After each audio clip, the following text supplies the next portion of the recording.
Bonjour à tous, est-ce que vous nous entendez? On fait le petit test son habituel dans le chat, vous nous dites si le son est bon ou pas.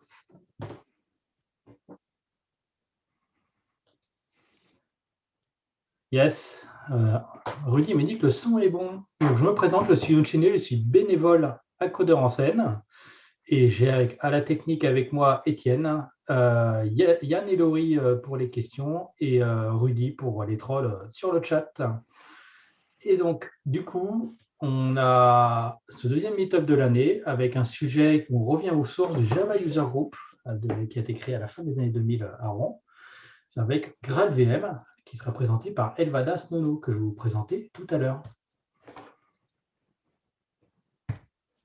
Auparavant, je vais rapidement présenter les sponsors qui sont les sponsors de la conférence, des séries de Twitch qui ont lieu en novembre dû au Covid et l'ensemble des meet-up pour le reste de l'année, que sont Altitude Infrastructure, Atineos, Beer Studio, Digit, Imagine, Invoke, NWX, Sagi, WixiWeb.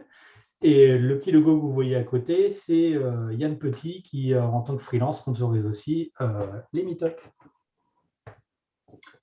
On a déjà le programme du prochain meet-up, c'est pas souvent, donc on vous l'indique. Il est dans 2 semaines, ça sera le mardi 9 mars à 21h sur Twitch.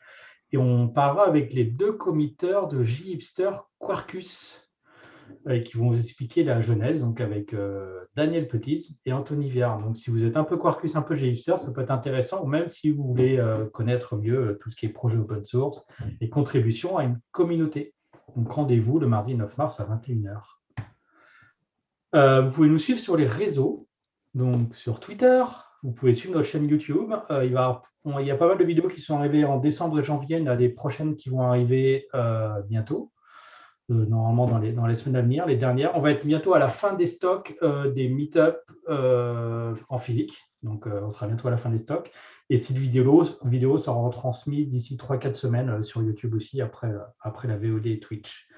Et si vous voulez de l'audio, vous pouvez avoir des retranscriptions des anciens meet-up sur vos applications de podcast favorites, que ce soit Spotify, que ce soit Apple, etc., ou Android, vous aurez tout ça.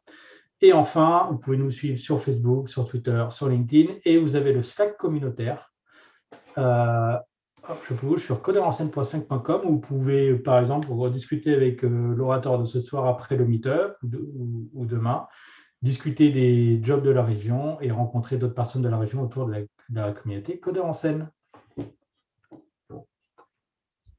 Et donc, je vais vous présenter donc Elvadas Nono, qui nous vient d'Oracle, qui est l'auteur de pas mal de documentation d'introduction à GraalVM. Et ce soir, il va nous introduire à cette nouvelle machine virtuelle.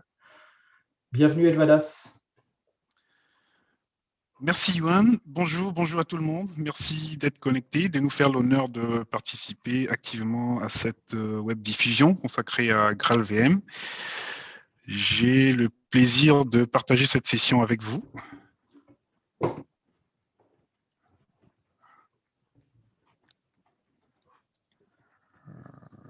Alors, je laisse partager tranquillement.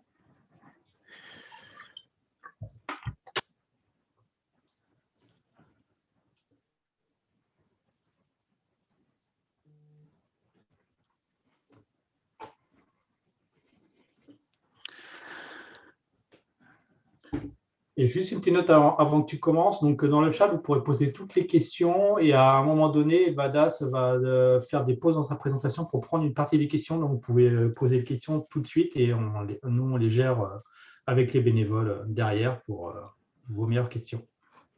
À toi, Vadas. Merci, Yoann. Merci. Donc, moi, je m'appelle Elvadas Nono. Je travaille chez Oracle France comme Solution Engineer sur tous les sujets Java et GraalVM. Donc, moi, j'accompagne principalement les clients sur ces technologies-là, dans la migration vers le cloud, avec les technologies Docker, Kubernetes, qui ont également, là où ils ont fortement besoin de Java et GraalVM. Aujourd'hui, le sujet principal, c'est GraalVM. Petit disclaimer, GraalVM aujourd'hui, c'est à la fois une technologie, une plateforme composée de plusieurs éléments. À l'intérieur de cette plateforme, on a un composant qui s'appelle GraalVM Native Image, qui est en statut Early Adopter. Ça veut simplement dire, bien que la technologie elle soit aujourd'hui production ready, Oracle se réserve quand même le droit d'apporter des modifications si le besoin se fait sentir. GraalVM, c'est quoi? Donc, on revient aux fondamentaux Java, on revient à la source Java. Je pense que pour vous qui êtes connectés, vous avez une très bonne connaissance de ce que c'est que Java, comment on développe, comment on exécute une application Java. Et aujourd'hui, on va voir le lien avec GraalVM. Donc, à la base, lorsqu'on a une application Java, on a cet interlogiciel qu'on appelle la machine virtuelle qui rend notre programme cross-platform. Ça veut dire que je développe mon application Java avec un éditeur de mon choix et je compile mon application, puis je peux exécuter cette application, que ce soit sur Windows, Linux ou macOS, simplement parce que sur la plateforme d'exécution, j'ai une machine virtuelle qui va se charger, par exemple, de transcrire le code compilé en langage machine directement exécutable par le processeur. Et donc, c'est à ce niveau, premièrement, qu'on va intervenir GraalVM. Donc, GraalVM arrive avec un premier composant miniaturisé, optimisé, le Just-in-Time Compiler, qui va permettre à cette machine virtuelle d'être une machine virtuelle dite haute performance et ultra optimisée. Globalement, ça veut dire quoi? En termes de packaging, entre GraalVM et un packaging Java Runtime Environment que vous connaissez déjà, on a en plus au sein de GraalVM un nouveau Just-in-Time Compiler qui permet d'exécuter beaucoup plus rapidement le bytecode vers le code machine. Donc, il transcrit vraiment très, très rapidement le bytecode en code machine. Et du coup, il va accélérer l'exécution des applications. Donc, transitivement, les applications qui sont compilées en bytecode, que ce soit issu de Java ou de Scala ou de Kotlin, et qui sont packagées soit en JAR, soit en EAR, soit en tout autre package, vont pouvoir bénéficier de la performance induite de ce moteur just-in-time sans avoir besoin de changer en soi le code source. Parce que la performance, elle est introduite par le moteur. Donc, il suffit simplement que je remplace mon Java Runtime Environment par GraalVM pour bénéficier de cette centaine d'algorithmes d'optimisation qui ont été introduits. Donc, ces algorithmes d'optimisation, ils vont traiter différents éléments de la structure d'un programme, comme les structures conditionnelles, les boucles, les codes morts, les chemins optimums pour arriver à exécuter une instruction. Donc, le compilateur Just-in-Time de GraalVM, il est beaucoup plus performant. Il tire parti de toute l'expérience qui a été acquise depuis plus d'une dizaine d'années par les usages du Java Runtime Environment pour pouvoir proposer un just-in-time compiler avec une célérité vraiment importante par rapport à l'existant. Ça, c'est le premier élément différenciant de GraalVM par rapport à la machine virtuelle standard que vous connaissez. Mais en termes de packaging, GraalVM, aujourd'hui, va se situer sur les versions LTS de Java. Donc, on aura un package GraalVM pour Java 8, GraalVM pour Java 11, ainsi de suite. Et en termes de structure du package, c'est exactement similaire. Donc, en termes de structure des répertoires, contenu du package, c'est à peu près quasiment identique. Même en termes de mécanisme de patch, GraalVM va intégrer à la fois les patchs Java et les patchs GraalVM. Les seules différences, premièrement, c'est en termes de just-in-time, on aura en plus de l'ancienne just-in-time que votre édition Java apportait, un nouveau just-in-time, le just-in-time de Graal, qui s'appelle en l'occurrence Graal Compiler, qui est beaucoup plus rapide que l'ancien. Donc cette fonctionnalité-là, elle va permettre d'accélérer toutes les applications existantes, donc tous les gros monolithes, tous les middleware, tous les serveurs d'applications, toutes les applications existantes. Voilà le premier grand apport de GraalVM. Ensuite, GraalVM va adresser tout l'écosystème des applications Java pour le cloud. C'est la mode en ce moment. Si vous avez des applications, par exemple, dans le cas des microservices, avec Quarkus, par exemple, comme vous verrez au mois de mars, ou tout autre framework, ou en mode Java natif, Java pur, et que vous souhaitez, par exemple, déployer ces applications dans le cloud, à la base, Java, il n'a pas été conçu pour ce type d'usage-là, parce qu'il y a un temps de latence où vous devez démarrer votre JVM, le temps que les classes soient chargées en mémoire, etc., et que votre classe main soit démarrée. Donc pour le cloud, GraalVM apporte un utilitaire en plus qui s'appelle Native Image, dont il faut le voir comme un add-on du Java qu'on peut avoir, qui permet de faire une compilation native par compilation native, on entend la génération d'un binaire qui est spécifique à une plateforme cible et qui en soi n'a pas besoin de machine virtuelle pour s'exécuter dans un environnement, dans cet environnement cible. Donc c'est à la fois c'est générer des applications au même titre qu'on aurait pu générer des binaires pour un programme écrit en C, en C++ ou en Go. Donc c'est des applications de bas niveau qui s'exécutent sans sans avoir besoin de démarrer une machine virtuelle. L'intérêt principal c'est premièrement d'éviter ces temps de latence là liés au démarrage de la JVM. Du coup, ces applications, elles sont 100 fois plus rapides. Donc, elles vont être très, très adaptées pour les cas d'usage serverless, functional service et microservices. Mais également, ces applications, elles vont consommer beaucoup moins de mémoire que les applications traditionnelles. Donc, c'est des applications qui vont faire un usage efficient des ressources, que ce soit du CPU ou de la mémoire, et qui, globalement, mises de bout en bout, vont pouvoir permettre aux utilisateurs de gagner sur les coûts opérationnels de ces applications-là. Si vous prenez le cas, vous êtes dans un environnement pay-per-use, dans un cloud pay-per-use, et que vous déployez une application comme ça, elle va vous faire économiser de l'argent sur votre facture cloud mensuelle. Donc voilà le deuxième élément que GraalVM apporte. C'est un mécanisme de compilation anticipé, ahead of time. On entrera un peu plus dans les détails sur cette technologie-là au fil de la présentation. Le troisième élément novateur qui est induit par GraalVM, c'est la programmation polyglotte et la notion de multilangage. GraalVM cesse d'être une machine virtuelle monolangage pour devenir une machine virtuelle multilangage.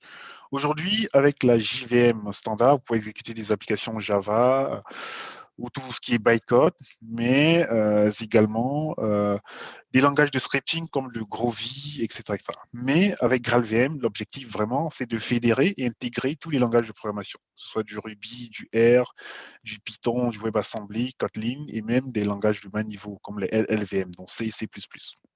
GraalVM va permettre d'écrire des applications qui vont fonctionner, qui vont uniformiser le runtime autour de GraalVM, donc pouvoir écrire son programme de n'importe quel langage de programmation et l'exécuter au-dessus de GraalVM.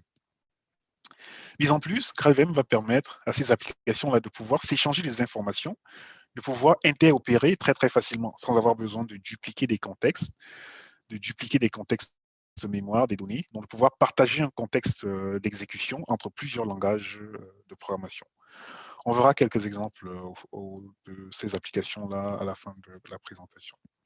Donc, globalement, voilà les trois éléments. Si la présentation devait s'arrêter à cet instant précis, c'est ces trois éléments qu'il faut retenir. Premièrement, GraalVM va apporter un nouveau compilateur just-in-time qui est ultra rapide, un mécanisme de compilation adapté pour les applications cloud, écrites en Java, et troisièmement, fédérer et intégrer les langages de programmation. En termes d'accélération, donc GraalVM va accélérer tous les langages qui seront portés par la JVM, dont le Java, le Ruby, Kotlin, et tous ces langages-là seront accélérés par GraalVM. En termes de benchmark, aujourd'hui, on a quelques statistiques de la Renaissance.dev, je ne sais pas si vous connaissez, ça c'est la référence en matière de benchmark des machines virtuelles qui réalise des tests de charge sur différentes machines virtuelles du marché et qui essaye d'établir un certain nombre de métriques de comparatifs.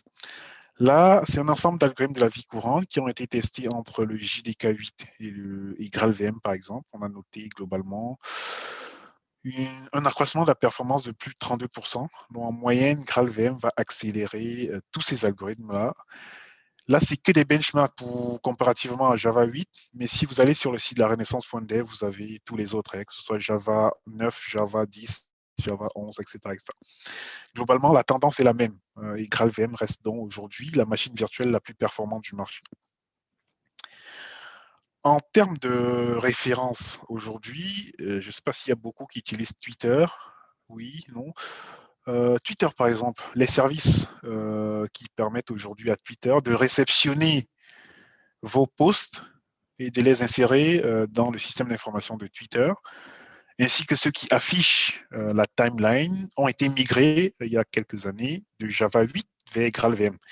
Et rien qu'en faisant ce changement, Twitter a pu faire des économies au niveau de l'infrastructure, pouvoir réduire le nombre de serveurs, mais également accroître sensiblement la performance, donc de près de 10% en plus. Ça veut dire qu'ils peuvent accepter, sur un time frame bien précis, 10% de tweets en plus, sans avoir besoin de rajouter de la charge à leur niveau. Et réduire la latence de 20% à moins, donc pouvoir afficher beaucoup plus rapidement vos timelines lorsque vous naviguez sur Twitter. Ça, c'est l'un des exemples assez probants au niveau du just-in-time, du cas d'usage just-in-time, donc accélération des applications existantes avec GraalVM. En outre, chez Oracle en interne, tous les services qui pilotent aujourd'hui notre cloud, Oracle Cloud Infrastructure, sont majoritairement migrés vers GraalVM. Donc, tout ce qui est service développé en Java, qui fonctionne en interne, migré entièrement avec GraalVM. Avec ce changement, on a pu réduire les temps du garbage collector sur ces services-là de près de 25%, avec une augmentation sensible du nombre de transactions par seconde, de l'ordre de plus de 10%. Et avec une consistance sans pareil, plus de 30 millions de cœurs d'utilisation. Voilà.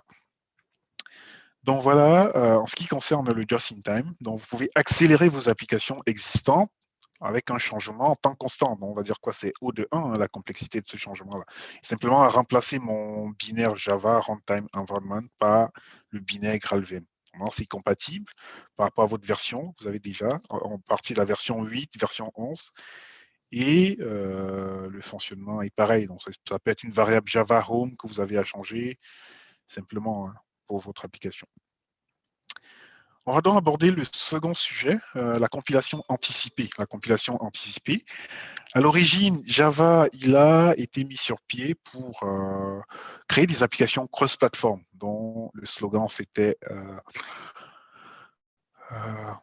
Build once and run anywhere. Donc, vous pouvez créer votre application et l'exécuter de n'importe où. Mais avec le cloud, on va casser cette compatibilité-là avec la compilation anticipée. Donc, on va créer des binaires.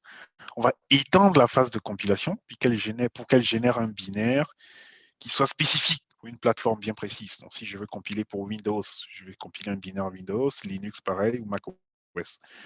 Mais ça, ce n'est pas un problème en soi, parce qu'on va déporter la transportabilité des applications, on va déléguer la transportabilité au niveau des conteneurs. Donc, c'est les conteneurs qui seront responsables d'embarquer les binaires natifs Java et de pouvoir être déplacés comme image Docker ou CI, etc. etc. Donc, l'idée, c'est de dire, j'ai mon programme Hello World, par exemple, je fais un Java Hello World, je mesure le temps des activités, je peux compiler ce programme, la classe Hello World en natif, et je vais accélérer ce programme-là. Si vous regardez la petite capture d'écran là, l'application elle est beaucoup plus rapide en mode natif au démarrage qu'en mode just-in-time. Donc, vous allez pouvoir créer des applications cloud native avec des best practices sur ce schéma-là, donc que ce soit pour de l'embarquer. Vous bénéficiez d'un temps de démarrage quasi supersonique et vous consommez moins de mémoire. Donc, c'est très, très, très, très intéressant pour ces cas d'usage-là. En termes de métriques, on est sur des benchmarks qui donnent en moyenne 5 fois moins de mémoire consommée par une application native ou par un microservice en natif et 100 fois plus rapide au démarrage d'une application traditionnelle. Là, c'est des benchmarks de l'engineering Oracle. Et aujourd'hui, GraalVM est supporté par la crème des frameworks microservices. Que vous parlez de Quarkus, qui est fourni par Red Hat, Micronaut ou Helidon ou Spring. Tous ces frameworks-là vous garantissent déjà aujourd'hui la possibilité de créer des microservices, de déployer des services Java hautement scalables. Mais en plus de cela, ils vont vous permettre de générer une image native pour votre microservice. Bon, ça, c'est dans un deuxième temps. Vous allez créer un microservice, vous pourrez le démarrer en jar, Java-jar, mais il vous donne la possibilité également de pouvoir compiler très très facilement votre microservice en natif. Donc ça peut se faire avec des plugins, Maven, etc., ou Gradle, etc., ou directement en ligne de commande. En termes de fonctionnement, comment ça fonctionne le native image? Donc, on va créer un binaire qui prend en entrée l'application, dont les librairies qui sont utilisées par l'application, les librairies du JDK. Et au sein de ce binaire, on va embarquer une micro-machine virtuelle qui s'appelle Substrat VM. Et on fait du point-to-point analysis, de l'initialisation et du heap snapshotting de façon itérative jusqu'à ce qu'on arrive à un point de convergence où plus rien ne change. À ce moment précis, on a initialisé un certain nombre d'éléments qui permettent d'écrire cette image statique-là. Donc, on a à la fois du code et des données dans la heap qui sont déjà initialisées. Par contre, donc c'est ça à peu près la structure du native image. Donc, il y a un binaire qui permet de réaliser cette opération-là. Vous pouvez lui passer un jar, une classe, ou vous pouvez utiliser des plugins Maven ou Gradle pour générer cette image native de votre application. Questions, je ne sais pas s'il y a quelques questions. On peut prendre quelques questions avant de continuer. Alors, je vérifie, mais il n'y en avait pas des masses. Non, il n'y avait pas encore de questions. Je vérifie sur le chat pour savoir s'il y a des questions. Non, pas encore de questions. Tu peux continuer. Super, on peut continuer. Parfait. Donc là, on va pouvoir créer une image native qui est spécifique à une plateforme, soit Windows, soit Linux, et en plus, on pourra l'embarquer dans un conteneur Docker et la transporter dans n'importe quel cloud. Elle consommera moins de ressources CPU et mémoire, et elle sera beaucoup plus rapide au démarrage. Avec le native image, on va pouvoir.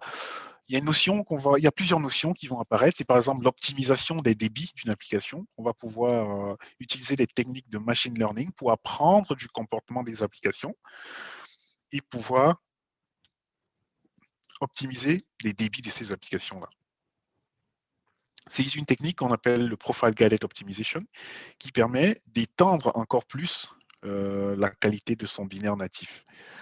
C'est une option à passer au démarrage de l'application pour pouvoir utiliser ce fichier profil. Donc, dans un premier temps, on exécute l'application en mode standard, en mode just in time, avec Java-jar. On génère un profil qui va générer un profil. Et dans un second temps, on exécute le native image en passant le profil qui a été généré lors de la première exécution. Ce mécanisme va permettre, par exemple, à l'application d'apprendre des chemins les plus utilisés. On va entraîner son application, au même titre qu'on entraîne un modèle de machine learning pour qu'elle soit beaucoup plus performante en termes de débit et qu'elle scale plus rapidement. Donc ça, c'est une fonctionnalité qui est fournie uniquement dans la version entreprise. J'ai oublié de le préciser, mais GraalVM aujourd'hui existe en 2 éditions. Donc il y a une édition Community Edition qui est accessible, téléchargeable gratuitement. Il y a une version entreprise qui intègre un certain nombre de spécificités dont je vous parlerai un peu plus vers la fin. On a également quelques benchmarks en termes de temps de démarrage pour des microservices qui ont été faits avec Helidon, Micronaut et Quarkus. En vert, vous avez les métriques de temps de démarrage pour ces microservices-là en utilisant Java 8. Et en rouge, vous avez les temps de démarrage de la même application ayant été compilée en natif avec GraalVM Native Image. Avec Quarkus, vous avez 10 millisecondes pour démarrer votre application, alors qu'en Java 8, l'application avait besoin d'à peu près 1 seconde. Exactement 983 millisecondes. Avec Micronaut, c'est pareil. Helidon, à peu près pareil. Donc, on a sur des ratios de 40 à 100 fois plus rapide en termes de temps de démarrage. Et lorsqu'on parle de temps de démarrage, ça se dit réellement du temps de l'instant où l'application elle est prête à recevoir les premières requêtes sans autre démarrage passif de service. C'est vraiment intéressant. En termes de consommation de mémoire, on a pu noter exactement pareil. Qu'est-ce qui se passait pour ces 3 frameworks-là? L'application est consommée en moyenne 4 à 10 fois moins de mémoire.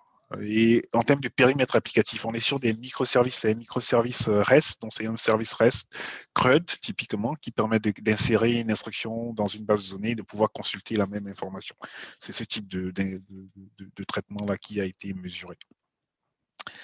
En termes de débit également, les applications avec GraalVM Native Image, elles vont pouvoir monter, mais on se rend également compte à un certain niveau, le mode Just in Time, il sera beaucoup plus performant en termes de débit que le mode Ahead of Time. Ahead of Time, c'est AOT, donc c'est compilation anticipée, Just in Time pour le JIT. Et la technique de PGO dont je vous ai parlé précédemment va vous permettre d'avoir une application AOT qui matche le débit d'une application Just in Time. Donc, on lance l'application dans un premier temps en mode de Just in Time, on va l'entraîner comme un modèle. détecter quels sont les chemins les plus accessibles, les chemins par lesquels l'application passe le plus, optimiser le code et pouvoir générer un fichier profil qui sera utilisé comme input pour la création de l'image native. C'est en ce sens-là qu'on pourra matcher le débit d'une application just-in-time. Parce que par défaut, il faut bien comprendre, en termes de performance, vous avez plusieurs axes sur lesquels vous pouvez jouer. Que ce soit le mode AOT ou le mode Just-in-Time, chacun de ces modes va concourir à optimiser un certain nombre d'éléments. Par exemple, en mode Just-in-Time, vous allez optimiser les débits et réduire la latence. Ça, c'est ce que Twitter, par exemple, a fait. Si vous passez en mode AOT, vous allez pouvoir optimiser la mémoire, le temps de démarrage et le packaging. Là, c'est deux modes différents. Pour arriver à optimiser vraiment tous les axes, il y a d'autres fonctionnalités, dont le PGO dont je vous ai parlé, qui va permettre de matcher le débit de l'application Just-in-Time au sein d'une application Ahead of Time. Donc, si vous avez des applications qui sont extrêmement CPU intensives et qui sont des longs running process, il faut privilégier le mode Ahead of Time, le mode Just-in-Time, pardon. Par contre, si vous avez des microservices, vous êtes sur les use cases microservices où le temps de démarrage, la consommation de mémoire, le packaging sont vraiment, vraiment importants, c'est l'AOT. Et pour accélérer encore, pour améliorer la scalabilité de l'application, vous pouvez donc utiliser le Profile Guided Optimization pour matcher le débit de l'application Just-in-Time dans ce mode-là. Pour les applications qui utilisent par exemple la réflexion, il faut bien comprendre que d'après le schéma que je vous ai expliqué, on essaye de trouver les chemins les plus accessibles. Donc typiquement, c'est des appels de classes, de méthodes, etc., etc. Pour les applications qui utilisent la réflexion, des proxys, etc., il y a un agent qui est fourni qui permet de détecter dynamiquement cette configuration-là et de vous générer un fichier configuration qui peut être passé en input de votre processus de génération d'images natives. Donc, une fois que vous exécutez l'agent, il va récupérer dans un fichier la liste des classes qui sont invoquées de façon dynamique et générer un fichier avec la liste de ces classes-là.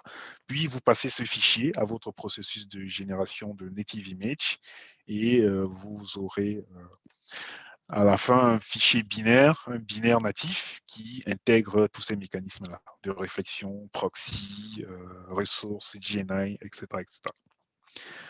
Voilà globalement ce que c'est que le mode Ahead of Time et ce qui va vous permettre d'adresser comme problématique.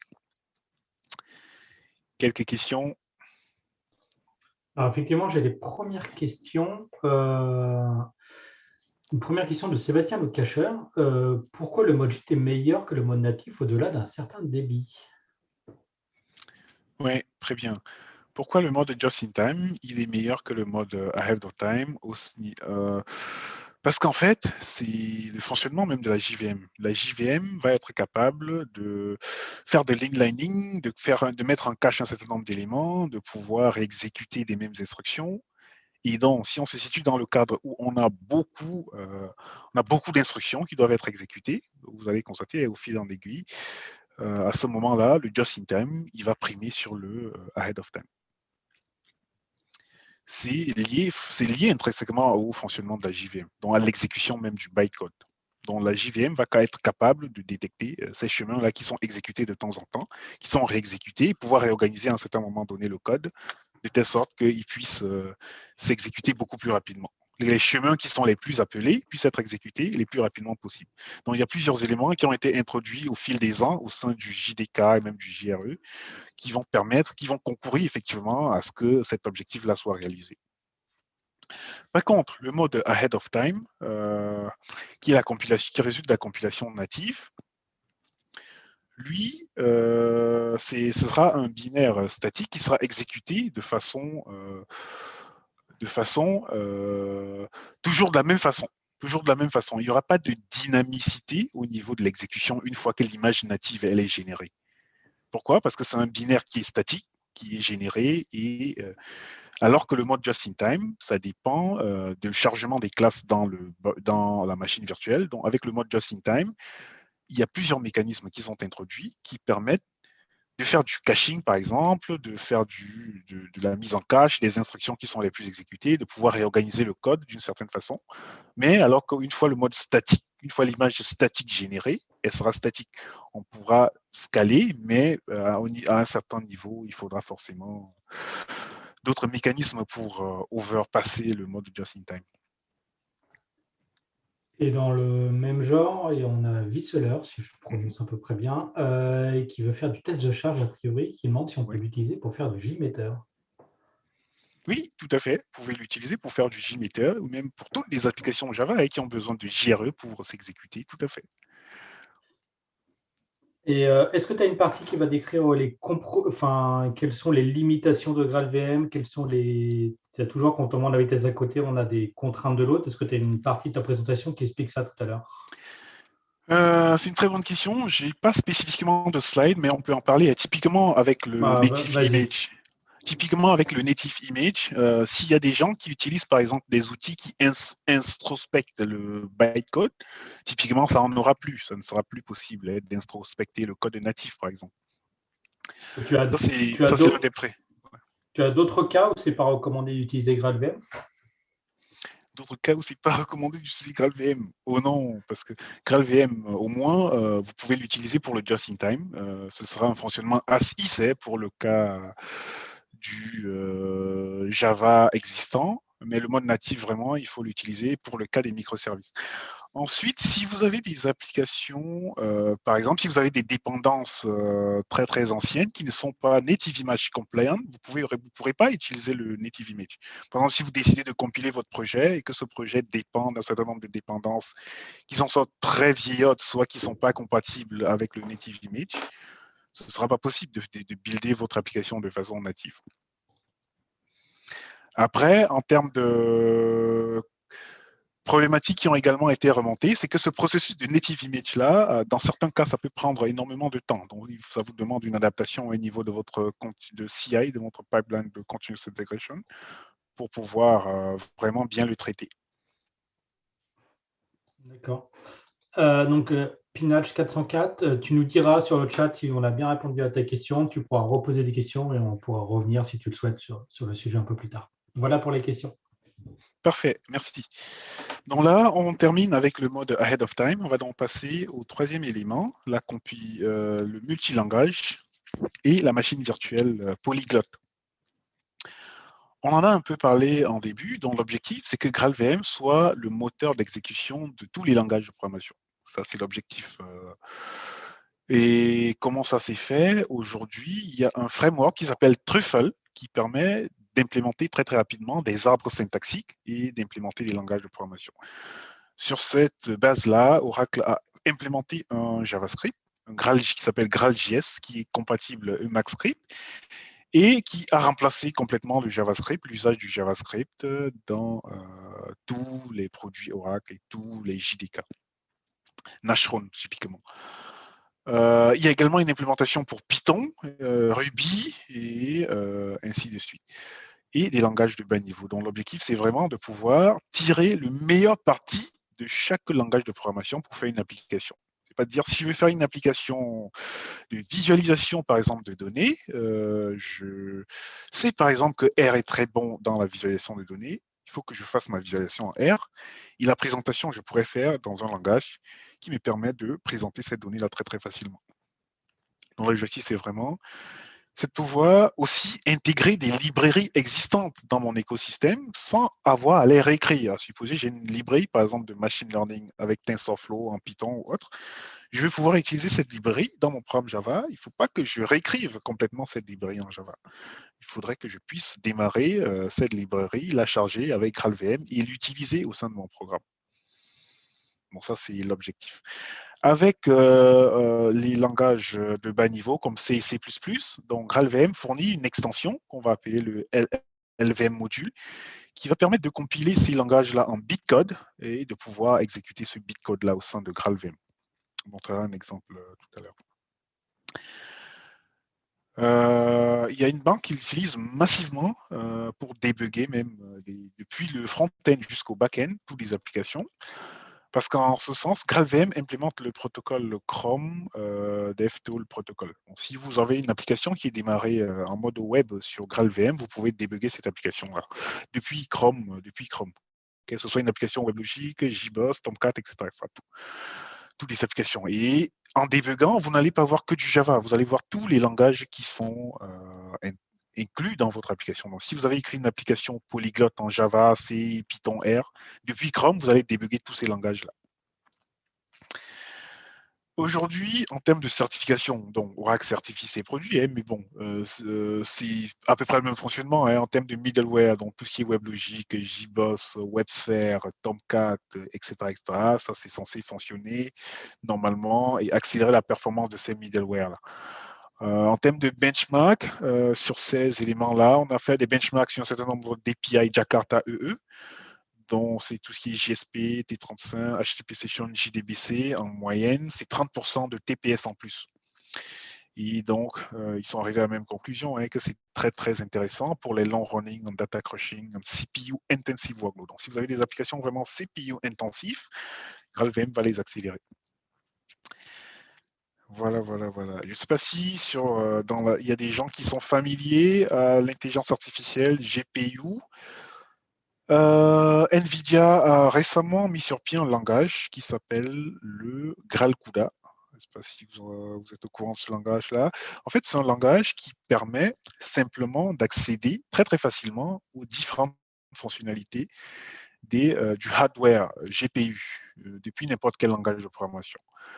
Vous expliquer le contexte. Si je suis ici aujourd'hui, avant ce langage, qu'est-ce qui se faisait? Si j'étais un développeur Java, si je voulais par exemple accéder aux fonctions GPU, tous les processeurs graphiques là, il fallait que j'aille chercher par exemple l'API Java.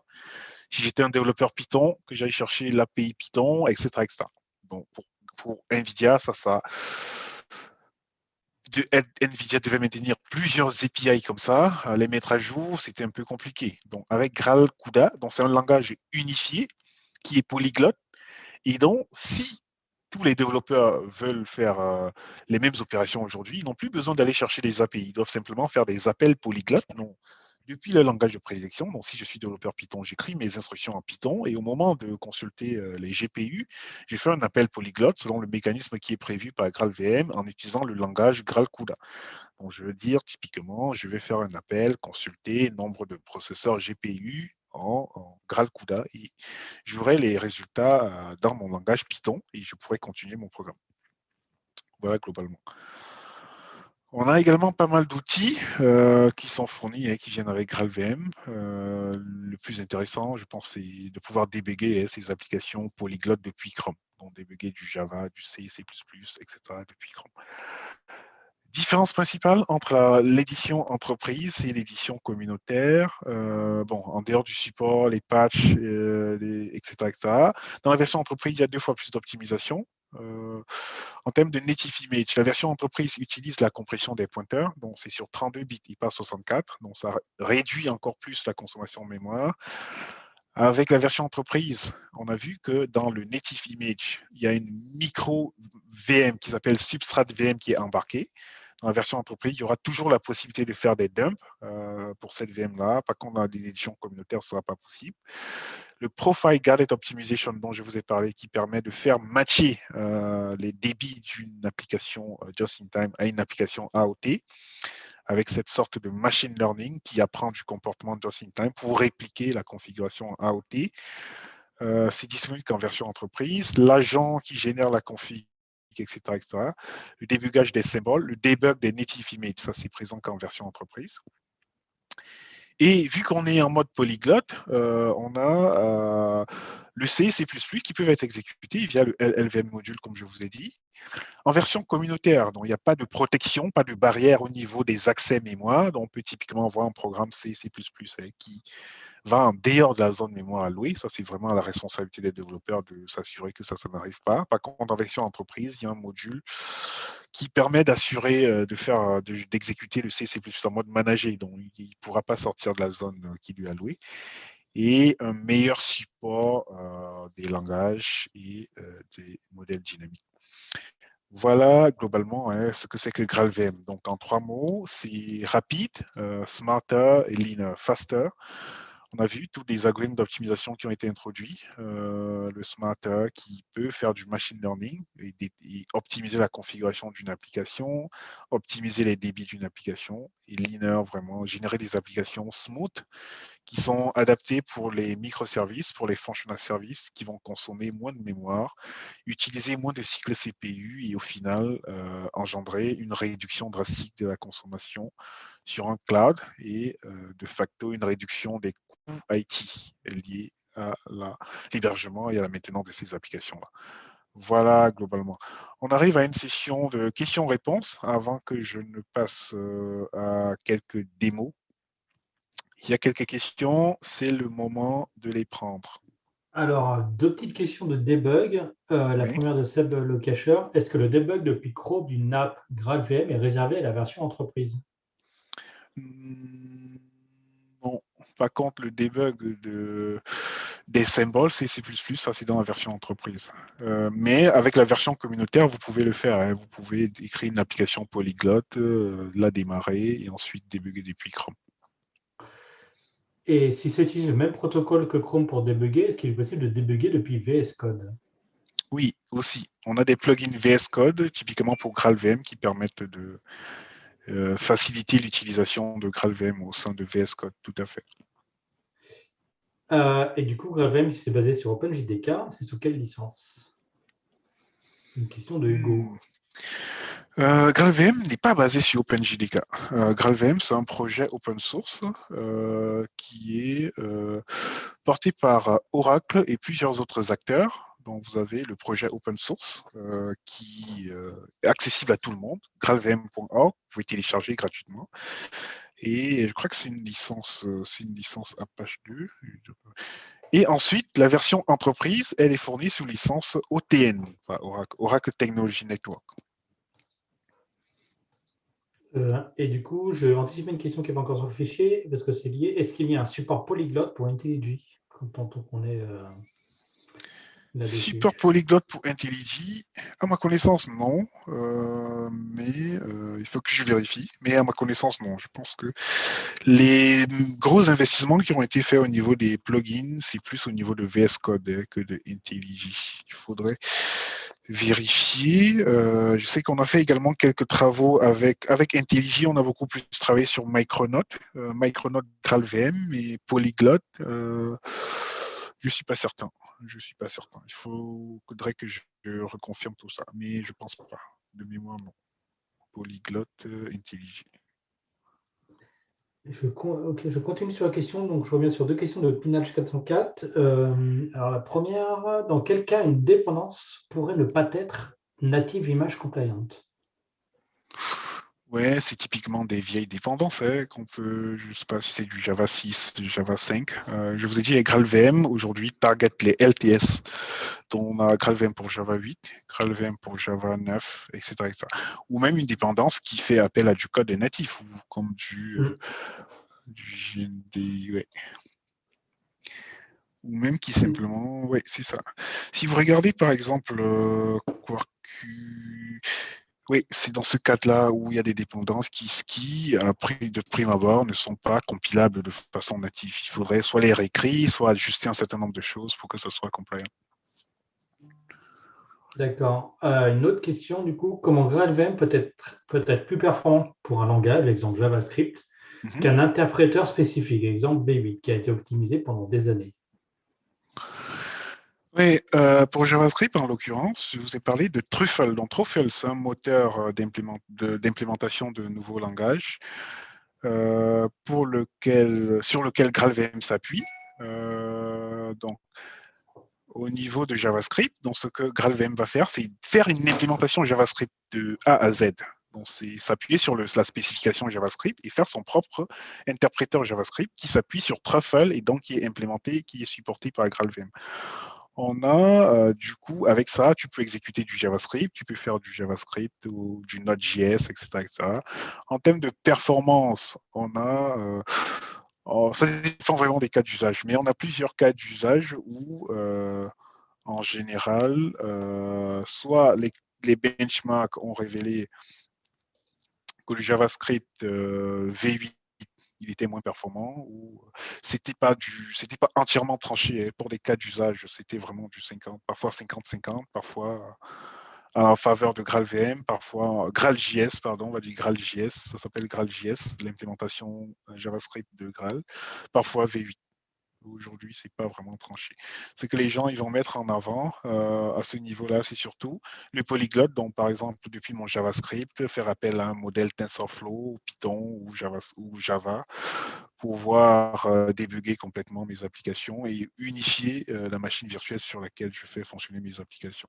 C'est pas trop la performance au niveau du JavaScript. Au niveau du JavaScript, c'est pas trop la performance. La performance, vraiment, elle sera très, très mise en avant sur tout ce qui est bytecode, just-in-time compilation. Ok, très bien. Alors, j'ai Hugo qui contre-attaque sur la partie licence. Oui. Il a été sur le site, sur graalvm.org/downloads, et c'est, d'après ce qu'il dit, c'est bien basé sur le site OpenJDK. C'est bien basé sur OpenJDK, pardon, et ça serait sous licence GPL v2. Non, je pense que tu dois faire erreur, Hugo. En fait, dans OpenJDK, on a mis le moteur GraalVM. C'est pas OpenJDK qui est venu à GraalVM. OpenJDK, c'est un projet à part. GraalVM, c'est un projet complètement séparé. OpenJDK, c'est lui qui va générer le JDK, etc. Avec tous les JDK qu'on peut connaître, dont le Oracle JDK, tous les OpenJDK, Red Hat JDK.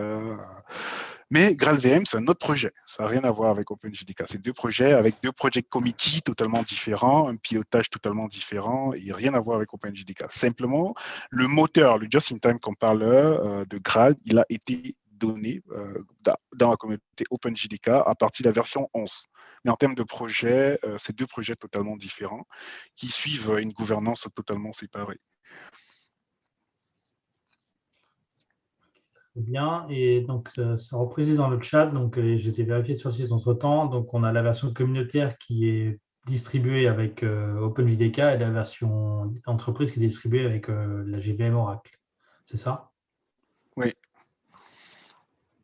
Mais la version communautaire de GraalVM, elle est distribuée, elle est autonome, hein, elle est fournie en plus dans OpenJDK, mais de façon, elle est distribuée, elle a sa propre distribution, elle peut vivre sans OpenJDK, elle vit même sans OpenJDK. OpenJDK, simplement, on peut utiliser le compilateur just-in-time de Graal au sein d'OpenJDK. Okay. C'est ça la nuance. Mais en termes de distribution, on a bien une distribution OpenJDK qui est autonome et une version GraalVM qui est autonome en termes de packaging. Simplement, lorsqu'on va packager le OpenJDK, on va y introduire uniquement le compilateur just-in-time de GraalVM. C'est ça la nuance. Alors, ça veut dire qu'avec OpenJDK, je peux utiliser le compilateur just-in-time de Graal, mais je n'aurai pas le native image dans OpenJDK. Et du coup, la question de Dark Story 777, pourquoi n'est-ce pas la JVM la plus répandue dans ce cas? Parce que c'est un projet récent. Ça fait 2 ans que GraalVM c'est récemment même que GraalVM, c'est tout récent, hein, c'est pas un ancien projet. Donc, GraalVM, c'est à partir de 2019-2020 qu'Oracle a commencé à communiquer dessus. Mais en termes de recherche et de développement, ça date de plus de 10 ans. Donc, il y a plusieurs phases de recherche, développement, avant l'arrivée à un produit, un SKU, etc. etc. C'est ça. Bien. Et alors, je regarde, je voulais faire une question pour la fin. Je regarde si on n'a pas eu d'autres directement sur le chat. Ok.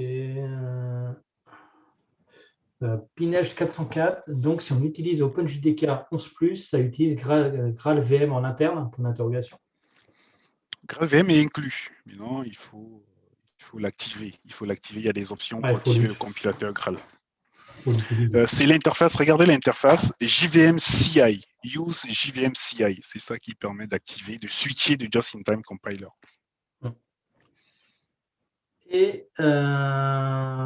Et du coup, à quoi pouvons-nous nous attendre en termes d'évolution à court terme et à long terme sur GraalVM?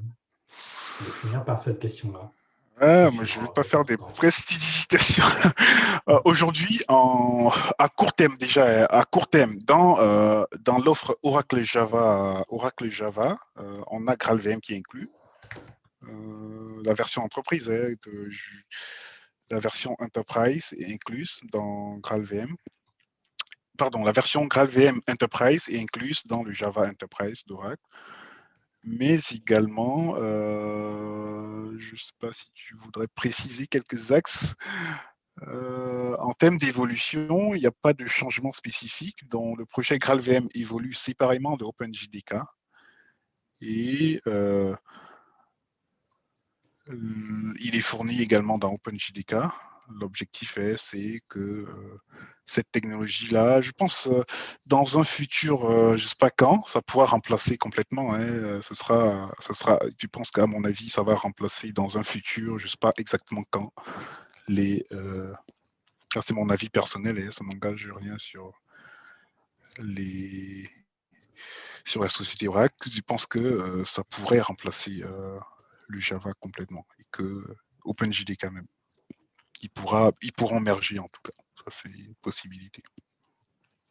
Ok, donc les évolutions à long terme, et c'est plus la politique d'Oracle, c'est est-ce que ça vient de la partie mainstream de la compilation pour Pardon? le JDK.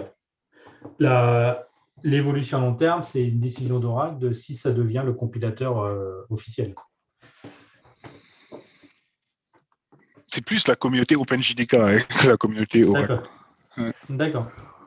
Après, Oracle peut décider dans ses éditions commerciales. Ça, c'est effectivement. Oui. Ouais. Mais pour OpenJDK, c'est la communauté de décider. Ok, très bien. Alors, on est au bout des questions. Tu peux commencer la petite démonstration, le petit exercice comme tu en avais parlé. S'il y avait encore des questions pour aller... Oui, on pourrait les prendre au fil de l'eau. Voilà. On va faire quelques petites démos. Je vais arrêter ça. Je vais prendre, par exemple, je vais vous envoyer un lien, GraalVM 10 Things. Ça, c'est un blog de Chris Seton qui vous donne rapidement 10 choses qu'on peut faire avec GraalVM. On va faire simplement le just-in-time. Je vais juste vous montrer rapidement le just-in-time, comment ça peut être mis en œuvre. Pour un cas de programme comme ça, en fait, c'est un programme qui va récupérer un certain nombre de fichiers, qui va utiliser du stream Java pour récupérer un certain nombre de fichiers en ligne de commande et qui va calculer, par exemple, les 10 mots les plus présents dans ces fichiers-là, avec le nombre d'occurrences. Il utilise les streams, les Java streams qui sont été introduits en Java 8 pour le faire. Donc, premièrement, il va compiler comme ça, Java on va compiler. Attendez, je vais du coup lancer mon terminal. Je vais vous faire la démo. Vous me dites si vous voyez ou pas. Je vais agrandir un peu mon terminal. Vous me dites si c'est bon, comme ça. Ouais. C'est bon ou il faut que j'agrandisse encore un peu plus? Zoom encore un petit peu. D'accord. Je vais parler pour les plus de 40 ans. C'est bon. C'est bien, parfait. C'est la partie basse, ça va être un peu plus dur à lire, mais la partie haute, c'est nickel. D'accord, ça, je pense que je vais la fermer. Comme ça, on gardera un seul terminal. Donc, ici, j'ai cloné ce repository-là, GraalVM 10 Things. Je compile, j'installe mon GraalVM déjà. Je vais vous montrer. Donc, GraalVM, avant d'y arriver, je vais vous montrer GraalVM.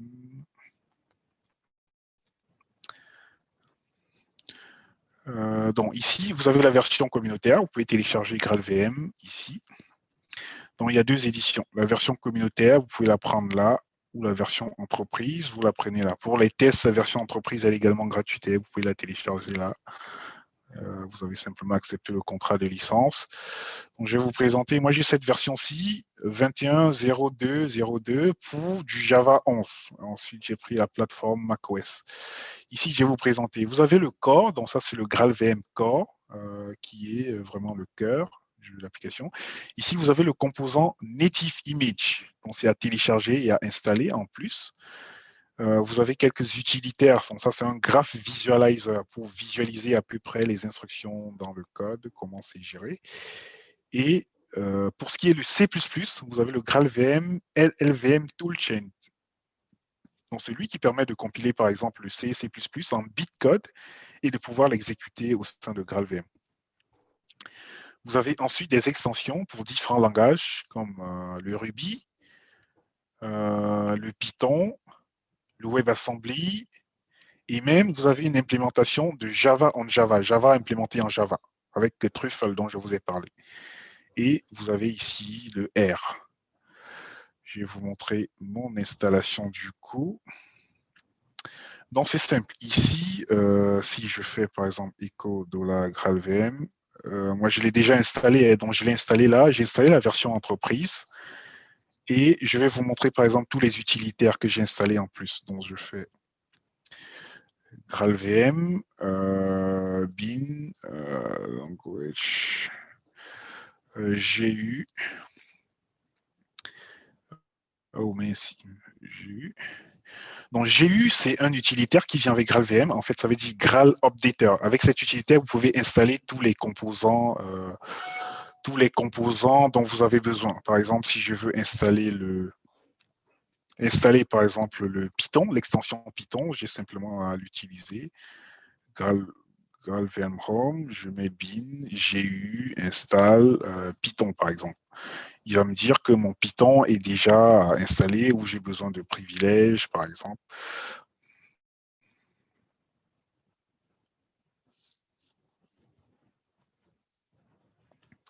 Donc là, il me dit le Python est déjà installé. Bon, normalement, c'est comme ça qu'on peut installer. Soit vous pouvez installer avec l'option -L, -D avec le fichier que vous avez téléchargé, download, etc., etc.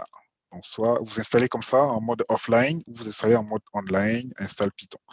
Donc ici, moi, j'ai déjà installé. Je vais simplement vous lister les composants que j'ai déjà installés pour mon poste dont j'ai déjà installé. Par défaut, il y a le GraalJS et le GraalCore qui viennent. Donc, moi, j'ai installé le FastR, le LLVM Toolchain, le Native Image et le Python. Voilà les composants de GraalVM que j'ai installés. Ensuite, j'ai défini ce GraalVM-là comme mon Java par défaut. Donc, si je vous fais par exemple Java-version, vous voyez, et donc là, il est sur un vieux Java. Donc, je vais faire, si je fais par exemple echo $java home. Ouais, en fait, j'ai un. Ouais. Ouais, comme ça, je pense que ouais, donc je vais utiliser plutôt comme ça. J'ai un SDKman qui me pollue le Java Home. OK. Donc là, je pourrais utiliser mon GraalVM comme Java Home pour toutes mes nouvelles applications. Ici, donc, je suis dans le répertoire top 10. Donc, ça, c'est le code que je vous ai ouvert tout à l'heure. Il est parti mon VS Code, mais bon, ça, c'est pas grave. Donc, ce qui nous intéresse, c'est de pouvoir compiler Java Home, bin, Java, top 10.java.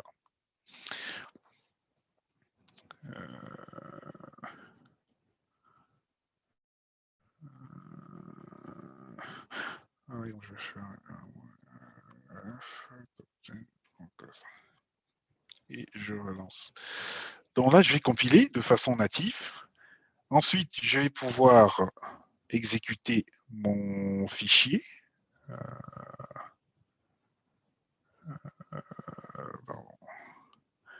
C'est Java, c'est pas Java. Donc là, il a compilé. Je vais pouvoir exécuter ma classe. Donc là, cette fois-ci, je lance un Java standard. Vu que je ne vais pas créer de confusion, je vais vous dire, je prends par exemple mon GraalVM VM Home, je lance et je vais faire top 10. Et là, je vais lui passer le fichier large.txt. J'ai un fichier large.txt qui contient un ensemble de mots. Bon, il va mouliner sur ce fichier-là et il va me donner le temps qu'il a dû passer. Je vais, pardon. Je vais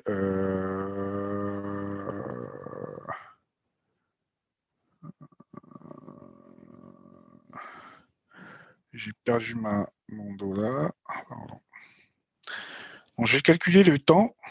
En combien de minutes en combien de secondes je peux récupérer pour ce fichier les mots les plus importants. Donc là, il me donne la métrique.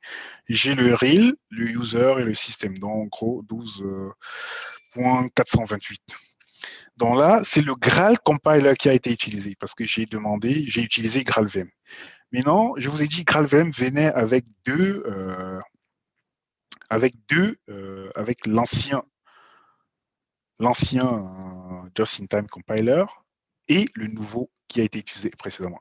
Si je veux revenir à mon ancien Graal compiler, j'ai simplement à faire quoi? Je vais utiliser l'option dont je vous ai parlé tout à l'heure. Je pense que c'est la même que vous devez utiliser avec le avec OpenJDK pour switcher ou pas avec GraalVM. Donc, je vais rajouter -XX. Je vais lui dire n'utilise pas, donc je mets en moins use JVM CI compiler. Cette fois-ci, il ne va pas utiliser GraalVM parce que j'ai désactivé cette option-là. J'ai désactivé l'usage de GraalVM et je vais donc faire un fallback sur l'ancien JVM compiler. Je vais donc lancer cette commande-là et je vais reprendre le même timing. Vous allez voir cette fois, vu que je n'utilise pas GraalVM, l'application, normalement, elle devrait prendre beaucoup plus de temps que précédemment avec GraalVM. Donc là, avec GraalVM, notez, j'étais à 12.428.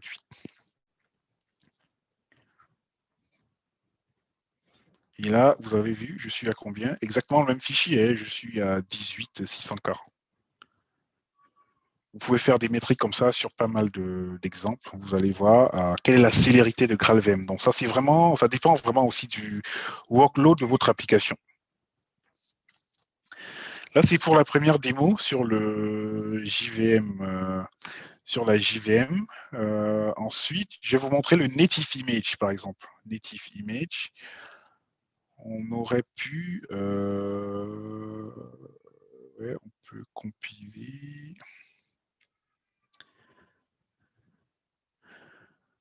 Donc, je vais pouvoir compiler cette application-là en natif. Donc, c'est le composant. C'est le composant native image. Native image. Et là, je vais simplement dire que je souhaite compiler. Je ne vais pas passer de serveur, je ne veux pas de fallback. Je vais compiler la classe top 10, la classe qu'on a utilisée récemment, le fichier .class. J'avais pas besoin de timer, mais bon. Donc là, il va me générer l'image native qui correspond à cette application-là. Ça va prendre un peu de temps. Mais durant cette opération, donc, il va essayer de faire le cycle dont je vous ai parlé, faire du point-to-point analysis, donc essayer de retrouver tous les chemins qui sont accessibles au sein de l'application, etc., etc., et pouvoir déterminer le binaire statique, déterminer toutes les classes qui sont utilisées, retrouver tout ce qui est initialiser la HIP, initialiser les composants, et à la fin, il me produit. Donc là, à la fin, si je fais un ls, qu'est-ce que j'ai? J'ai ici, vous avez vu, j'ai le point classe. Bon, je fais son RTL. Et ici, j'ai le top 10 qui est le fichier exécutable. Fichier Java exécutable.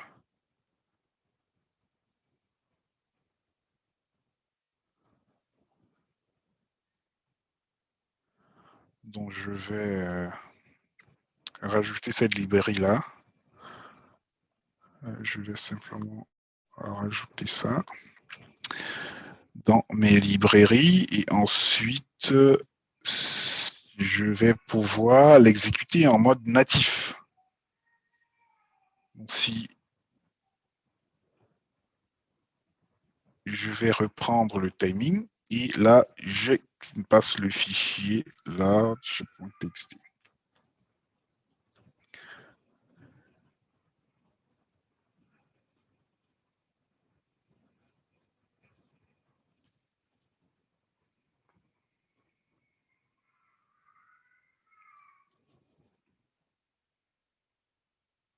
Oui.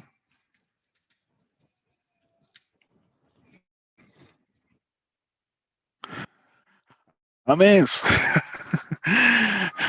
Là, c'est bon. Parfait. Merci beaucoup. Donc là, j'ai réexécuté le même programme en mode natif sur les mêmes données. Et là, on a le timing. Donc là, c'est pour ce qui était just in time, native image. Je ne sais pas si vous avez des questions jusque-là, avant qu'on ne passe au polyglotte.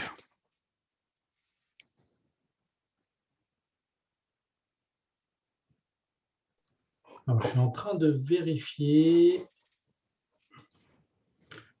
Il y avait des questions sur les limitations, notamment sur la partie sérialisation. Je t'envoie le lien qui a été vu via Zoom. Comme ça, tu peux voir exactement la page qui a été notée dans le chat. Parfait. Et donc, c'est un point qui surprend plusieurs personnes dans le chat. Donc, Pinège, dans Hugo, donc Sébastien.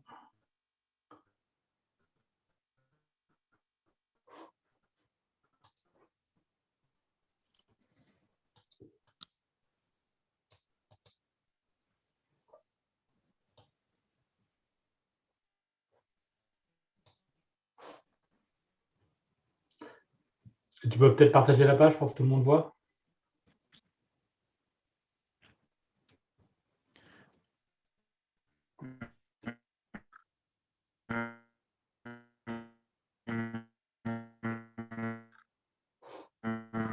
Ah, attention, on t'entend mal, Elvadas. J'ai vu que tu étais en rouge sur Zoom.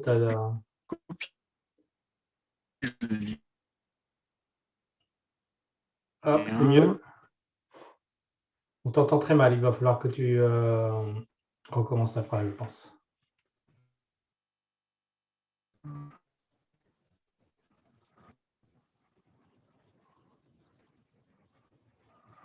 Pardon? Ah, c'est bon, on te réentend. Donc, ton signal a baissé. Donc, on t'a très mal entendu durant la dernière minute. Je proposais que tu mettes le lien que je t'ai envoyé, que tu zoomes un petit peu pour montrer le point à tout le monde. Oui, c'est ça. Parfait. Je zoome. Ouais, zoom. Parce que là, il y a Yann qui va rien voir avec son vieillage. Encore un peu plus.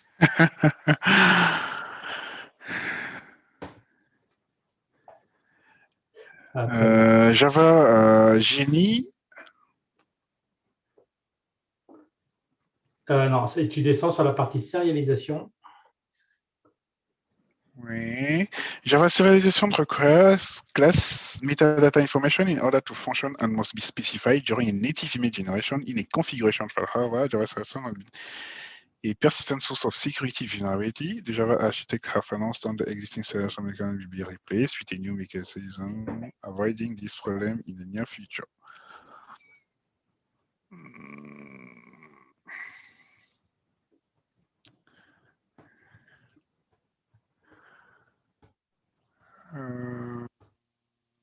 Ouais, comme ça, je suis pas certain que ce soit à jour ici. A priori, dans la dernière version, dans la version 21, tout ce qui concerne la sérialisation a été adressé.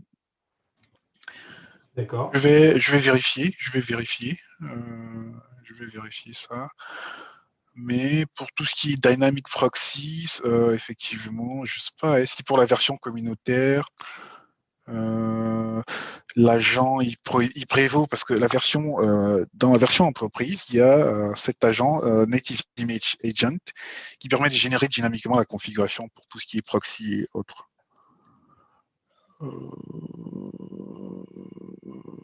À voir, si ça se trouve. Pour la sérialisation, je ne suis pas certain. À mon avis, ça c'est un point qui a déjà été traité. Ok, très bien. Et dans le chat, Oui. ça réagit sur les temps de compilation. Oui. Alors que Vous avez dit, oui. Alors du coup, il y a Sable Cacher qui a été fouillé dans les pull requests. Le support de la sérialisation a été mergé en décembre. Oui, c'est ça. Donc, entre décembre et aujourd'hui, je crois qu'il y a 2 versions qui sont sorties. C'est toi qui nous dis. Donc, il y a la version 20, 20, 21, 20, la dernière version 20 et la version 21. Ok, très bien. Et donc, je reviens. Donc, il y a Zikazu, Hugo et Pinage 404 qui discutent autour de la vitesse de compilation. Donc là, c'est un petit Oui, exemple. Donc, en gros, si oui, on résume, ça faisait 18 secondes sans GraalVM, 12 secondes avec GraalVM, 31 oui. secondes avec la compilation de l'active image GraalVM. Après, c'est du temps de compilation. Mm. Et du coup, il y a Hugo qui troll un petit peu en disant on est loin des 100 fois plus rapides.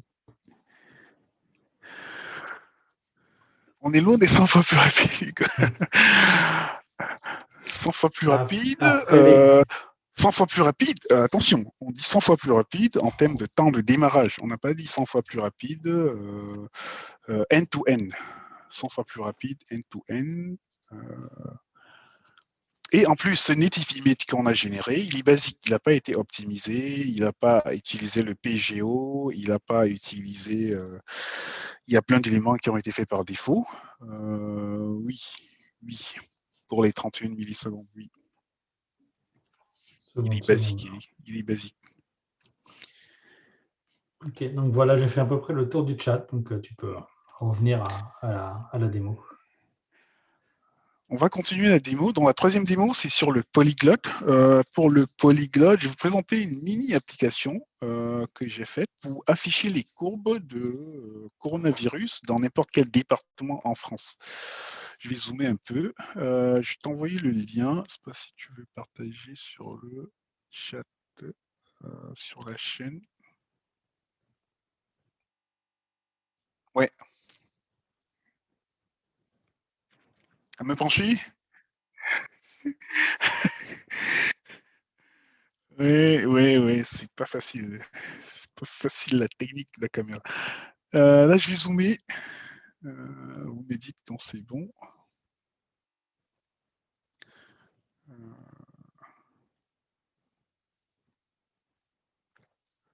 Alors, juste déplacer ça. D'accord, donc ça c'est une mini application, microservice, simplement démo, qui veut mettre en œuvre le polyglotte. Donc globalement, c'est une application qui va mettre en place les langages Java, R, Python, C, JavaScript. L'objectif, c'est de faire un microservice qui me permette par exemple d'afficher en temps réel pour un département bien précis de la France le nombre de la courbe d'évolution d'hospitalisation Covid. Donc, il y a un fichier de données qui est fourni par Santé publique France. Le lien il est disponible dans ce document-là. Dans l'application, moi je la compile avec Java 11, avec GraalVM Java 11. Il y a un petit programme en C pour télécharger le fichier. Je vais vous présenter les différentes parties. Bon, j'installe GraalVM avec les composants Python, R, le native image. Là, j'ai la liste des composants. C'est à peu près ce que je vous ai montré tout à l'heure. Là, il y avait des étapes de configuration, mais avec la dernière version, ça, c'est pas nécessaire du tout. Je vais builder l'application.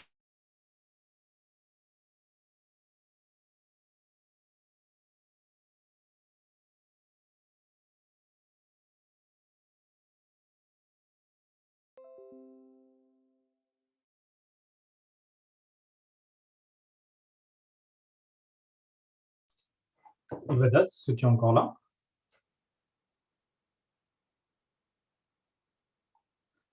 Elvadas? Oui.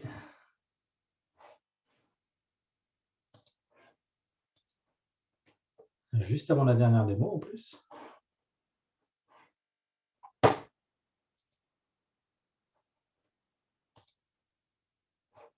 Ah, le temps qu'il revienne. Bon. Ça marche. Donc en attendant, n'oubliez pas le prochain meet-up le 9 mars sur Quarkus et JHipster. Ça va encore être du Java. Et j'en ai pas parlé, mais fin mars ou début avril, on devrait avoir une présentation sur le no-code. On doit encore régler le timing avec l'orateur, qui devrait être Olivier Martineau. Il faut juste qu'on planifie tout ça, et ça serait du no-code avec Notion pour la suite. Allez, j'en profite dans le chat. Si vous avez des sujets que vous voulez voir ou des orateurs que vous voudriez avoir, n'hésitez pas à le demander, on ira les chercher par la suite. Selon on fait, en général, les sujets, on les fait voter en interne entre bénévoles, et on prend ensuite le plus de votes. Après, on renote des sujets où il y a l'occasion d'avoir tel et tel orateur avec qui on discute, et on y va.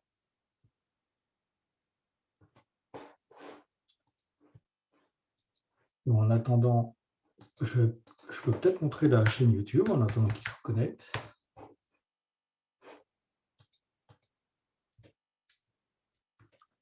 Je prépare le partage.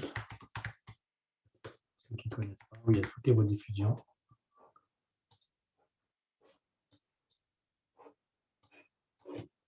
Et en attendant que l'as revienne, on va regarder ça. Je regarde le chat en même temps pour savoir. Hop.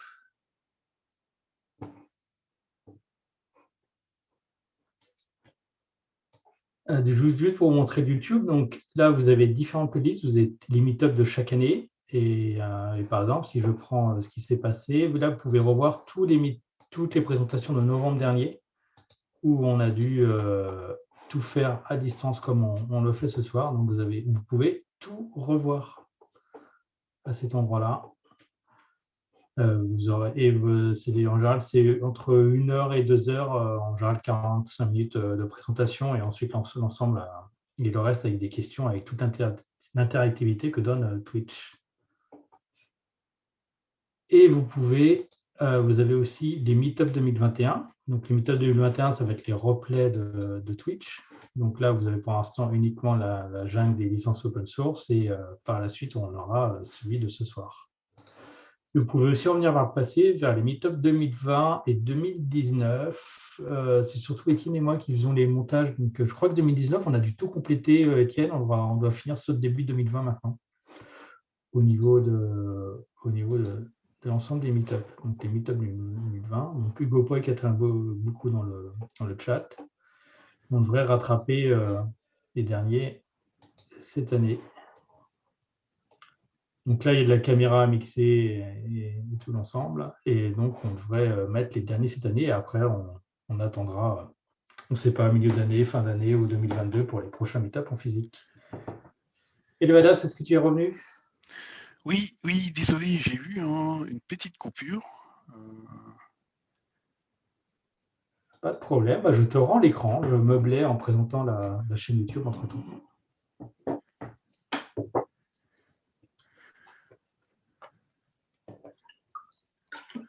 Parfait, je vais partager.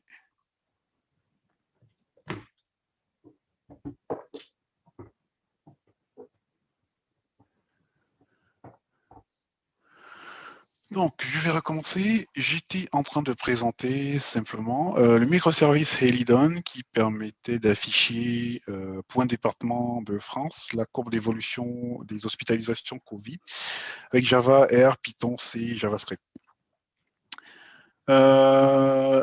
L'application, j'étais à la section de la partie en C. La partie en C, simplement, c'est une petite fonction qui permet de télécharger le fichier. Donc, c'est un fichier downloadstatus.c. Il est disponible ici, dans le dossier script. Vous avez le download statut en C. Donc, il va simplement aller récupérer ce fichier-là et il va enregistrer dans TMP, COVID Data, etc., etc. Et il y a un endpoint qui permet de réaliser ce download-là. Je vais simplement démarrer mon application ici. pwd ls cd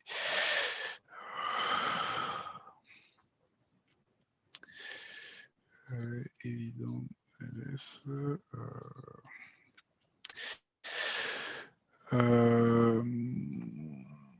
je vais démarrer.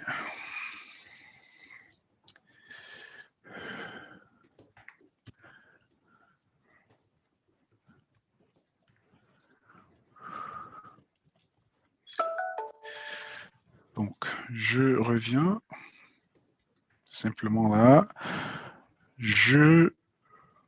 Donc, c'est une application simple. Il y a des certificats à récupérer. Je les ai déjà récupérés et intégrés dans ma JVM avec cette commande-là.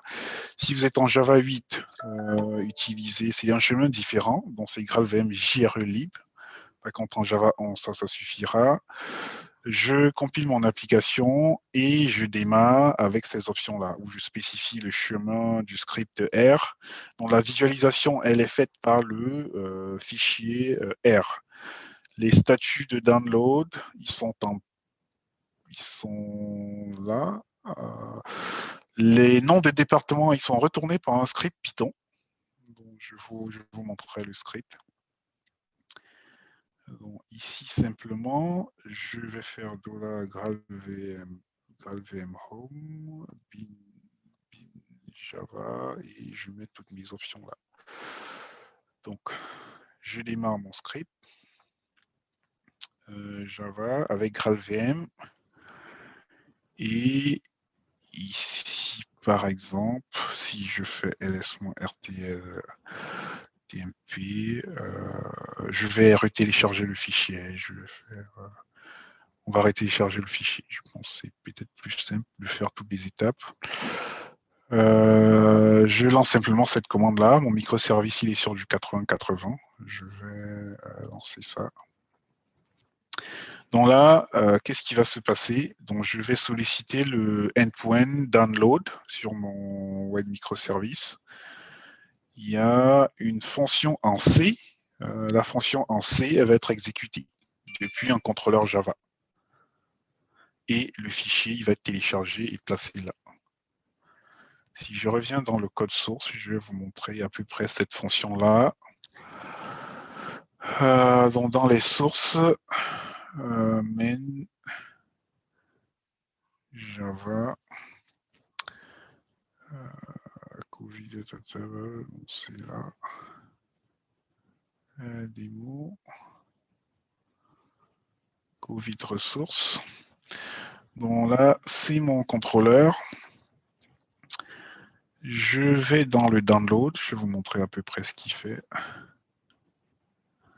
Dans le download, il va récupérer le fichier C. Et il va appeler le programme C qui va télécharger le fichier et l'afficher là. Maintenant, le status, download status, c'est là où il va récupérer un script et l'exécuter avec les fonctions polyglottes de GraalVM. Cpart, execute, il passe le fichier, etc., etc. Et c'est le fichier qui est téléchargé.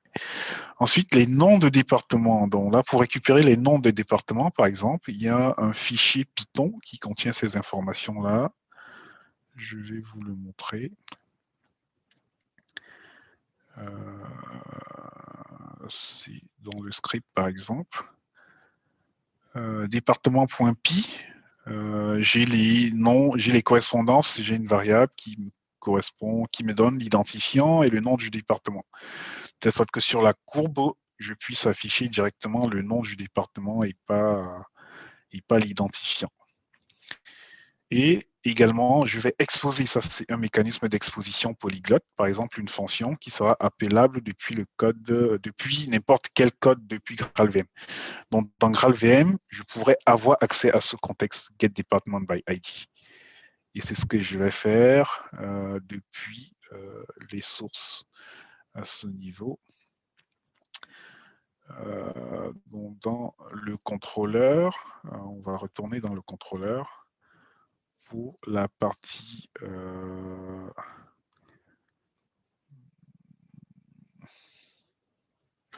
ici. Donc je récupère le département ID. Si je veux avoir par exemple le nom d'un département, on va voir un exemple rapide. Je passe par exemple un département et je mets l'identifiant là. J'aurai un appel polyglotte en Python pour me récupérer le nom du département. On va voir un exemple. département, par exemple, 76. Bon, voilà, il a récupéré le nom du département et il affiche la Seine-Maritime. Bon, ça, c'est un appel polyglotte Java vers Python. Maintenant, pour la courbe, il suffira simplement que je lance le dernier endpoint qui permet d'afficher la courbe. La courbe, elle est affichée en R pour voir exactement l'évolution du Covid dans ce département-là. Par exemple, 75, je vais prendre Paris. Ah, pardon, j'ai pris le nom du département, mais afficher la courbe, c'est trends. Il faut simplement que j'affiche les trends. Donc ici, la courbe elle ressemble à peu près à ça. Donc là, on a le numéro du département qui est passé en entrée, le ID 75. On a le nom du département qui est fourni par Python. La courbe en elle-même, elle est affichée en R et les données qui sont utilisées, elles ont été téléchargées en C, en Java avec un status en C. Voilà globalement cet exemple qui fonctionne sur GraalVM. Donc tout ça, tout ce code-là, que ce soit du C, du Java, du Python, c'est exécuté par GraalVM avec les mécanismes de polyglotte qui sont présents dans ce code-là.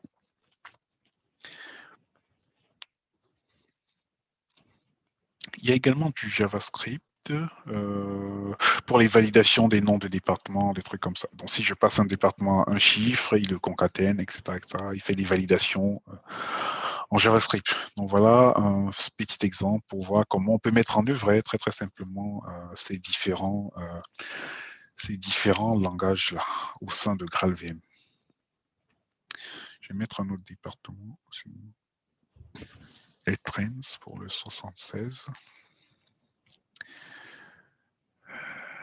Les prochains départements qui seront confinés, la Seine-Maritime en fait partie. Non, je crois que c'est les Alpes-Maritimes, non.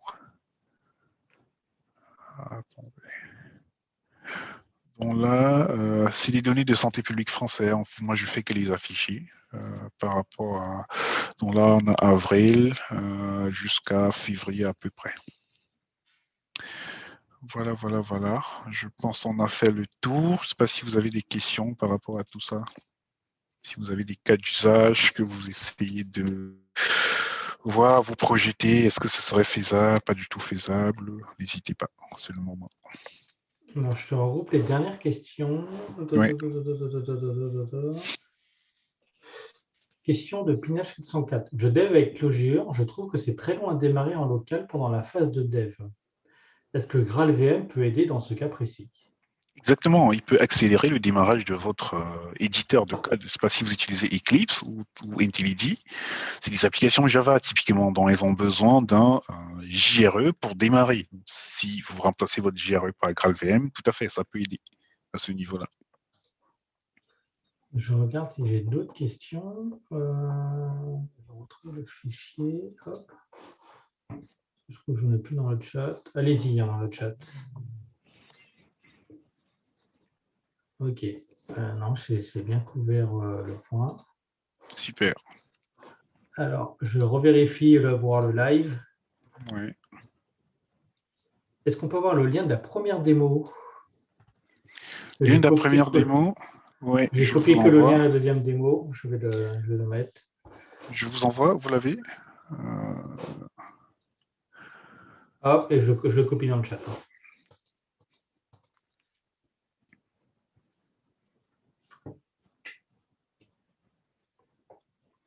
Ou sinon, je passe les trolls de la communauté PHP qui trollent sur Java. Mais ça, c'est l'habitude. Et je crois que j'ai à peu près tout couvert. Super, super. Je pense qu'on a fait le tour. En tout cas, n'hésitez pas, si vous avez des questions, vous pouvez me les poser directement. Vous avez mes contacts dans la présentation. C'est avec grand plaisir que je reviendrai vers vous. Si vous avez 4 tordus, vous essayez. On te vole GraalVM, ça ne encore. marche pas. On Oui, termine encore 2 minutes pour la dernière question, puis après c'est terminé. On a vu que pour la lecture d'un fichier, c'était performant. Qu'en est-il pour un projet web utilisant Hibernate, par exemple? Bon, moi, j'aurais bien une réponse, mais je regarde pour moi. oui, c'est encore plus performant parce que Hibernate, vous savez, c'est un peu CPU intensive aussi. Et avec les benchmarks qu'on a fait avec WebLogic, tout ce qui est JDBC et autres, effectivement, c'était aussi performant. Regardez Quarkus, par exemple, ils ont également fait quelque chose dans ce sens-là et ils ont plutôt trouvé que c'était très, très intéressant. Après, Hibernate, ça reste de l'aplatissement de modèles, dont on ne va pas faire des miracles, hein, on va pouvoir optimiser jusqu'à un certain niveau, mais il y a des initiatives qui naissent dans le monde de Java. Je ne sais pas si vous connaissez MicroStream. Pas moi. MicroStream, en fait, c'est une initiative qui vise à mettre sur pied la persistance native pour les applications Java. Donc, c'est sans aplatissement de modèle. C'est les nouveaux paradigmes, mais on ne va pas aplatir le modèle de données, on va le sauvegarder tel quel. Je vais vous envoyer le lien. MicroStream. D'accord. Je vais envoyer ça directement au chat. Il peut vous permettre de vous passer de Hibernate. Il supporte la plupart des bases de données. Et donc, c'est un stockage en mode graphe, le graphe d'objet mémoire qui est en Java. Il est compatible GraalVM.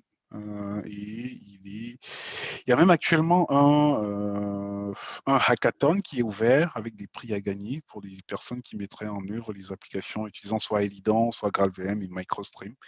Regardez ces liens-là, il y a pas mal d'infos à ce sujet-là. Okay. Et est-ce que tu pourras partager la présentation sur le Slack de Coder en scène après? Oui, je vais vous l'envoyer en PDF sans souci. Ouais, très bien. Tu pourras le mettre sur Général, Mm. sur Coder en scène. Pour répondre à la question de Zeneris 903. Du coup, on va se quitter là. Je te laisse faire la passe de conclusion et reste connecté sur Zoom le temps qu'on coupe les streams et qu'on puisse Super, te dire au revoir après. merci. Donc, je t'ai coupé tout à l'heure pendant ta phrase de conclusion, donc n'hésite pas à la refaire. Non, c'est bon, c'est bon, c'est bon. Je pense que s'il y a trois choses à retenir, comme on a dit, c'est GraalVM, c'est ultra rapide, performant, ça peut vous permettre d'accélérer les applications existantes qui ont besoin d'un coup de neuf, de booster un peu les performances. Tous les middleware sont concernés, hein, que ce soit du Tomcat, du JBoss, WebLogic, WebSec, etc., etc. Même les IDE, on a des cas d'usage vraiment innovants, des IDE que vous utilisez pour développer, qui ont besoin du JDK ou du GRE comme Eclipse. Et IntelliJ, vous pouvez les utiliser pour démarrer vos outils sur le desktop. Ça, c'est des cas d'usage tout à fait appropriés et adaptés. Pour le cloud, on a le Native Image donc, qui peut être utilisé. Et ça, c'est la bonne pratique hein, pour les microservices Java. C'est pas de déployer au sein d'un conteneur Java une GRE, non. C'est vraiment de compiler en natif le microservice et de l'embarquer dans un conteneur, soit from scratch, soit distroless, etc., etc., tout ce que vous voulez. Et le polyglotte, ça, c'est pas le cas le plus répandu, mais il y a plusieurs contextes dans lesquels c'est très, très, très, très apprécié et ça peut dépanner. Voilà, globalement. J'espère que vous avez apprécié cette session-là. Merci à toute l'équipe Codeur en scène pour votre temps et l'organisation. Quant à moi, j'ai été ravi de partager ce moment avec vous et au plaisir. Merci à toi. Merci.